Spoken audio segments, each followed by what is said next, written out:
పెద్ద మాస్టర్గా నారా లోకేష్.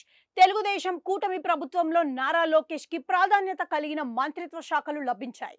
ఆయనకు ఐటీ శాఖనిచ్చారు. అది గతంలో చేసినదే. ఇప్పుడు అదనంగా మానవ వనరుల శాఖనిచ్చారు. ఈ శాఖ కింద ప్రాథమిక ఎలిమెంటరీ పాఠశాలతో పాటుగా విశ్వవిద్యాలయాల గురించి కూడా చూడాల్సి ఉంది. ఇది చాలా పెద్ద శాఖ. దాంతో లోకేష్ ఈ శాఖ మీద ఫుల్ ఫోకస్ పెట్టేశాడు.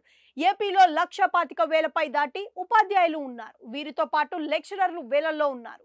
విశ్వవిద్యాలయాలలో పనిచేసే అధ్యాపకులు, ప్రొఫెసర్లు కూడా వేలలో ఉన్నారు. వీరందరికీ సరైన దిశ నిర్దేశం చేయాల్సిన శాఖ మానవ వనరుల శాఖ. అంతేకాదు ఏపీలో పదుల సంఖ్యలో ఉన్న ప్రభుత్వ ప్రైవేటు విశ్వవిద్యాలయాల పనితీరుని మందింపు చేయడం, ప్రభుత్వ విశ్వవిద్యాలయాల ఉప కులపతులు నియామకం విషయంలోనూ కీలక నిర్ణయాలు తీసుకోవడం, ఇలా చాలా బాధ్యతలు ఉంటాయి.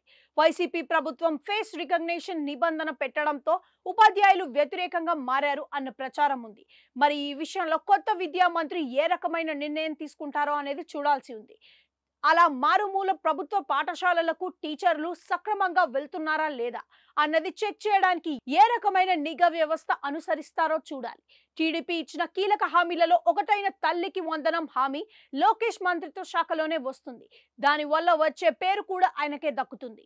అలాగే ఇంగ్లీష్ బోధన ఉండాలా వద్దా అనే డెసిషన్ మీద కూడా అంతా చూస్తున్నారు.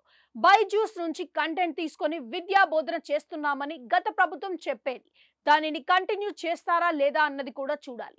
టీచర్ల బదిలీలలో అక్రమాలు చోటు చేసుకున్నాయని ఆరోపణలు ఉన్నాయి. వాటి మీద కొత్త విద్యా మంత్రి ఏ రకమైన చర్యలు తీసుకుంటారో అన్నది కూడా చూడాల్సి ఉంది. నాడు నేడు కింద గత ప్రభుత్వం కొన్ని పాఠశాలలను బాగు చేశామని చెప్పింది. మరిన్ని దశలు ఉన్నాయి. వాటిని కొనసాగిస్తారా? అసలు వాటికి అయ్యే ఖర్చు ఎంత, ప్రయోజనం ఎంత అన్నది కూడా సమీక్ష చేయాల్సి ఉంది. ప్రభుత్వ పాఠశాలకు పిల్లలు ఎక్కువగా హాజరయ్యేలా చూడాలని లోకేష్ తన తొలి సమీక్షలో అధికారులను ఆదేశించారు. ఇక జగన్ ప్రభుత్వానికి తొలి నిరసన టీచర్లే నుంచి వచ్చింది. ఇప్పుడు టీడీపీని అధికారంలోకి తెచ్చుకున్నది కూడా టీచర్లే. వారంతా గురువులు. కేవలం 42 ఏళ్ల వయసులోనే లోకేష్ పెద్ద మాస్టారు అవతారం ఎత్తబోతున్నారు. ఆయన ఈ బాధ్యతలో ఏ విధంగా విద్యా రంగంలో సంస్కరణలు తెస్తారు, లక్షలాది మంది టీచర్ల మన్ననలు ఎలా సాధించుకుంటారు అన్నది చూడాల్సి ఉంది. ఏది ఏమైనా లోకేష్ కి ఈ శాఖ చాలా సవాల్గానే ఉంటుంది అని అంటున్నారు.